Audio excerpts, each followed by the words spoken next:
بسم اللہ وسلام علی رسول اللہ۔ درس نظامی کے میرے ایک اسٹوڈنٹ ہیں، انہوں نے سوال کیا کہ کیا سیدہ کو ملازمت پر رکھ سکتے ہیں یا نہیں؟ تو اس حوالے سے یاد رکھیں جی، عورت سیدہ ہو یا غیر سیدہ ہو، ملازمت کرنے کی، عورت کی ملازمت کرنے کی 5 شرائط ہیں۔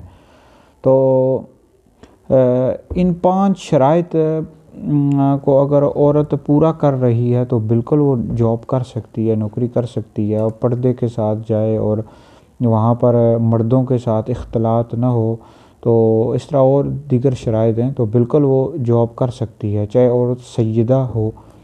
تو اس حوالے سے یاد رکھیں کہ جو سید ہوتا ہے اس کو بالکل آپ ملازم رکھ سکتے ہیں، اس کو نوکری پر رکھ سکتے ہیں، لیکن اس سے کوئی گھٹیا کام لینا یا رذیل کام لینا یہ جائز نہیں ہے۔ اس سے ہمارے فقہاء نے، علماء نے، اکابر علماء نے منع کیا ہے، یعنی اس سے کوئی ایسا گھٹیا کام نہیں کروا سکتے، جیسے خاکروب ہوتے ہیں، یعنی جو گند اٹھاتے ہیں، یہ گھٹیا کام ہوتے ہیں۔ اس طرح اور دیگر جو گھٹیا رذیل کام ہوتے ہیں، یہ سادات سے لینا جائز نہیں ہے۔ اس طرح سیدہ عورت سے بھی یہ لینا جائز نہیں ہے۔